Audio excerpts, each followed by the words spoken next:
Într-o duminică obișnuită, familia Whitley a călătorit liniștit acasă, după o zi petrecută la biserică, fără nicio idee despre ce urma să se întâmple. Viețile lui Julie, Andy și fiul lor Landon ar fi complet transformate în câteva secunde.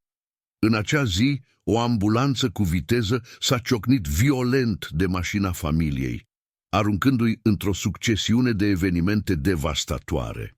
La impact, Andy și-a pierdut viața pe loc, în timp ce Julie a fost salvată cu răni grave. În mijlocul haosului de salvare, paramedicii nu au observat prezența lui Landon până când au văzut pantofii unui copil printre epave. Abia atunci l-au descoperit pe băiat, grav rănit și inconștient, prins în epava mașinii. Scena era disperată, cu o mamă care se lupta pentru viața ei și un fiu care abia fusese observat. Descoperirea lui Landon a adus un amestec de ușurare și teamă. A fost dus rapid la Carolinas Medical Center, unde medicii se pregăteau să răspundă unei situații critice. Starea lui Landon era gravă, iar profesioniștii din domeniul sănătății se temeau că șansele lui de supraviețuire erau mici. Accidentul, care a început ca o tragedie, părea acum să capete forma unui adevărat miracol, o poveste care avea să lase urme profunde în viața familiei Whitley. În timpul salvării și călătoriei către spital, inima lui Landon a încetat să mai bată de 3 ori. La fiecare stop cardiac, medicii s-au luptat să-l aducă înapoi, sfidând timpul și știința însăși. De fiecare dată când Landon a fost reînviat, a apărut o nouă suflare de speranță, dar a rămas incertitudinea cu privire la supraviețuirea lui și la posibilele consecințe. A fost o cursă contra cronometru și împotriva tuturor pronosticului. Situația era extrem de delicată. Medicii o avertiseră deja pe Julie că, dacă Landon ar supraviețui, ar putea rămâne cu limitări neurologice grave. Aceștia au explicat că șansele ca el să meargă, să vorbească sau chiar să se hrănească au fost practic 0 din cauza traumatismei cerebrale severe pe care a suferit-o. Acest diagnostic a zguduit-o profund pe Julie, care chiar și în mijlocul durerii de a-și pierde soțul, s-a agățat de orice posibilitate de a-și vedea fiul recuperat. În ciuda circumstanțelor sumbre, Julie a menținut o atitudine de credință neclintită. Ea a început să se roage necontenit pentru însănătoșirea fiului ei, cerând lui Dumnezeu să-l păstreze chiar și în fața imposibilului. Pentru Julie, faptul că Landon fusese reînviat de 3 ori era deja un semn al ceva mai mare, un indiciu că poate că familia ei trăia un miracol. Acele momente din camera de urgență ar fi doar începutul unei călătorii transformatoare. În timp ce Landon a luptat pentru viața sa în spital, Julie s-a confruntat cu durere profundă și incertitudine terifiantă. Ea își pierduse deja soțul și acum se temea să-și piardă fiul. În acest moment de durere extremă, singurul lucru care îi mai rămăsese era credința. Julie și-a găsit putere în rugăciune, căutând o legătură directă cu Dumnezeu, implorând pentru o șansă de a-și vedea fiul recuperându-se. Rugăciunile lor erau un amestec de rugăciune și disperare. Julie a experimentat o luptă internă între tristețe și speranță. În rugăciunile ei, ea a întrebat de ce Dumnezeu a lăsat familia ei să treacă prin atâta durere, dar în același timp a cerut putere pentru a face față suferinței și a crezut că se poate întâmpla ceva extraordinar. Acest conflict între credință și durere a fost o reflectare a complexității umane în fața crizelor extreme, în care iubirea și speranța sunt testate până la limită. Acest moment de angoasă a condus-o pe Julie la o înțelegere mai profundă a propriei ei credințe. Și-a dat seama că, în ciuda incertitudinilor, legătura ei cu Dumnezeu era singurul lucru care o ținea în picioare. Julie a decis apoi să predea totul în mâinile divine, crezând că destinul lui Landon se află sub protecția cerească. Acest abandon de credință I-a adus o pace inexplicabilă în mijlocul furtunii, ceva ce avea să devină crucial pentru următoarele evenimente miraculoase. După 2 săptămâni de luptă în spital, Landon și-a deschis în sfârșit ochii spre surprinderea și ușurarea tuturor. Împotriva oricărui prognostic medical, a început să dea semne de conștiință și, în mod surprinzător, nu a avut leziuni cerebrale aparente. Acest moment a fost văzut ca un adevărat miracol, un răspuns la rugăciunile disperate ale mamei sale, care a urmat fiecare pas al recuperării cu recunoștință și speranță reînnoită. Echipa medicală era neîncrezătoare. Deși Landon suferise 3 stopuri cardiace și traumatisme severe, el nu prezenta sechele neurologice, sfidând toate predicțiile. Recuperarea neașteptată a băiatului i-a perplex pe medici. Mulți dintre ei au considerat cazul lui Landon unul dintre cele mai impresionante din carierele lor. Acest miracol al științei și credinței a fost văzut ca o nouă șansă pentru familia Whitley. Julie a simțit un amestec de bucurie și reverență când și-a văzut fiul deschizând ochii. Pentru ea, această trezire a lui Landon a fost dovada că rugăciunile au fost auzite și că un scop mai mare era la lucru.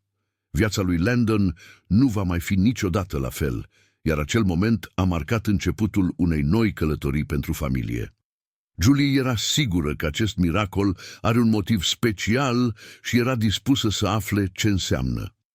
Când Landon s-a trezit, una dintre cele mai dificile sarcini ale lui Julie a fost să-i spună fiului ei că tatăl său a murit. Știa că nu poate ascunde adevărul, dar se temea și cum va reacționa el la această veste. Șocul și durerea de a-și pierde tatăl la o vârstă atât de fragedă a fost o povară grea, ceva care l-ar marca pe Landon pentru tot restul vieții. Cu toate acestea, Julie a găsit puterea de a împărtăși adevărul într-un mod plin de compasiune. Pentru Julie, conversația cu fiul ei a fost unul dintre cele mai provocatoare momente din punct de vedere emoțional. Durerea lui Landon era vizibilă și se străduia să înțeleagă pierderea. Băiatul părea să absoarbă greutatea știrilor în tăcere, dar intens, de parcă ar fi încercat să proceseze realitatea unei absențe despre care știa că este ireparabilă. Puterea lui Julie a fost o bază pentru Landon, care, chiar și în tristețea lui, a găsit mângâiere în dragostea mamei sale.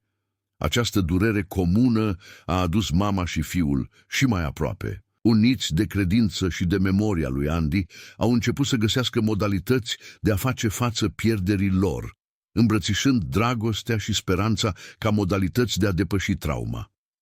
Julie știa că viitorul va fi dificil, dar credea că, împreună, își pot construi o viață nouă. Ea a simțit că spiritul lui Andy este cu ei și că credința lor le va da puterea de a merge mai departe. După trezirea miraculoasă, Landon a început să raporteze ceva surprinzător. A pretins că a văzut raiul. Cu detalii vii, el a descris o experiență care a depășit înțelegerea umană, povestind mersul pe străzi de aur și văzând ființe cerești. Printre aceste viziuni, el a spus că l-a întâlnit pe Iisus și pe propriul său tată, acum decedat, într-o întâlnire care a avut un impact profund asupra sufletului său tânăr. Pe lângă faptul că l-a văzut pe Iisus, Landon a menționat că a întâlnit alte 2 figuri pe care nu le cunoștea. Mai târziu, mama lui, Julie, avea să înțeleagă că acești 2 oameni erau ceilalți copii ai ei, pe care ea și Andy îi pierduseră înainte de a se naște Landon. Această întâlnire i-a oferit lui Landon o nouă înțelegere a propriei sale familii și un sentiment profund de conexiune cu cei pe care nu i-a întâlnit pe pământ, dar care acum făceau parte din povestea lui spirituală.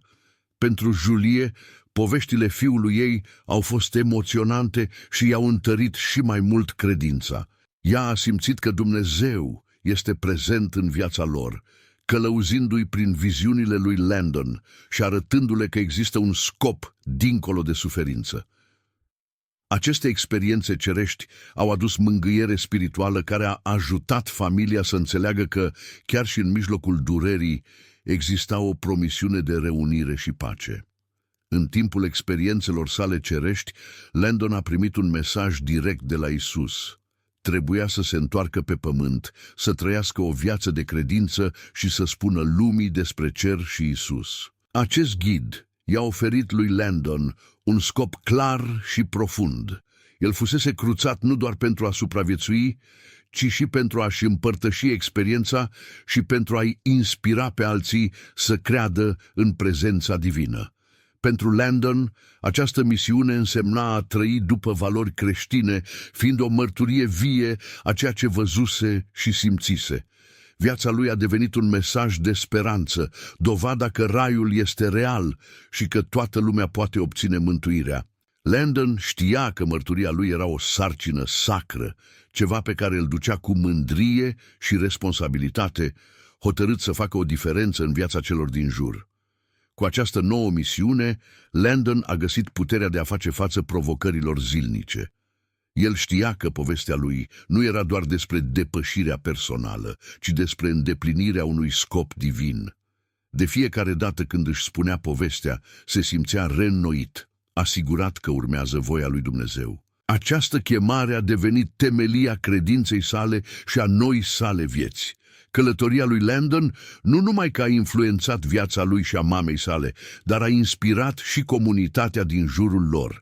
Prietenii, familia și chiar străinii au început să-l vadă pe Landon ca pe un adevărat miracol. Povestea lui a adus o lumină nouă și o credință reînnoită multor oameni care rătăciseră sau și-au pierdut speranța. Fiecare relatare a experienței sale cerești i-a determinat pe alții să-și reevalueze propriile credințe și să caute o legătură mai mare cu Dumnezeu. Credința lui Julie a devenit și mai puternică. Ea a recunoscut că supraviețuirea fiului ei și viziunile lui făceau parte dintr-un plan mai amplu. Experiența a fost o confirmare pentru Julie că Dumnezeu îi asculta rugăciunile și că familia ei era protejată de ceva cu mult dincolo de ceea ce se putea vedea. Această încredere reînnoită a început să o călăuzească și să o întărească, nu doar să se ocupe de amintirile tragediei, ci și să trăiască cu mai mult scop și recunoștință. Mărturia lui Landon a devenit o sursă de inspirație pentru mulți oameni care se confruntă cu propriile bătălii. Povestea lui despre minune și credință a trecut granițele, ajungând la cei care aveau nevoie de speranță. Credința lui Landon și Julie a devenit un simbol al rezistenței, dovada că chiar și în cele mai dificile circumstanțe, Dumnezeu poate face minuni. Pe măsură ce timpul a trecut, Landon și Julie au început să împărtășească povestea lor cu alții, oferind interviuri și discuții despre experiența lor. Scopul era clar, să-i ajute pe alții să găsească confort și putere în propriile lor călătorii de credință. Povestea familiei Whitley a devenit o mărturie a iubirii, a rezistenței și a depășirii, arătând că este posibil să găsești pacea și speranța chiar și în adversitate. Relatarea lui Landon despre cer și întâlnirea lui cu Isus a mișcat și a atins inimile a mii de oameni. Povestea lui a fost spusă în cărți și programe, devenind un mesaj de credință pentru toți cei care căutau să înțeleagă tainele vieții și ale morții. Impactul a fost atât de mare, încât mulți oameni au început să fie inspirați de Landon pentru a-și întări propria credință, văzându-l ca un exemplu viu al puterii lui Dumnezeu. Pentru Julie, a spune această poveste a fost o modalitate de a onora memoria soțului ei și de a sărbători noua viață a fiului ei. Ea știa că, împărtășind experiența ei, a ajutat alte familii să facă față durerii și să-și găsească speranța. Această mărturie a devenit o misiune pentru amândoi, o modalitate de a da înapoi binecuvântările pe care le primiseră și de a răspândi un mesaj de iubire și perseverență. După toate prin care trecuseră, Landon și Julie și-au dat seama că viețile lor s-au schimbat pentru totdeauna. Fiecare dintre ei poartă o credință reînnoită și un scop clar, să trăiască conform învățăturilor lui Hristos și să-și împărtășească experiența pentru a-i inspira pe alții. Acest scop a dat sens dificultăților cu care s-au confruntat, transformând durerea într-o sursă de speranță și putere pentru ei înșiși și pentru ceilalți. Moștenirea spirituală a familiei Whitley nu este doar despre supraviețuire, ci despre găsirea scopului și a sensului suferinței. Landon știe că mărturia lui este un dar, o responsabilitate care i-a fost dată de a-i ajuta pe alții să vadă valoarea credinței. Julie înțelege de asemenea că rugăciunile și determinarea ei fac parte dintr-un plan mai amplu, lucru pe care acum îl împărtășește cu mândrie și recunoștință. Povestea lui Landon și Julie este un memento puternic că credința ne poate ghida chiar și în cele mai întunecate circumstanțe. Ei au ales să-și folosească experiențele pentru a face bine, pentru a-i inspira și întări pe alții în propriile lor călătorii. Această moștenire a iubirii, credinței și rezistenței este o moștenire spirituală care va trăi, atinge inimile și aduce speranță oriunde este spusă.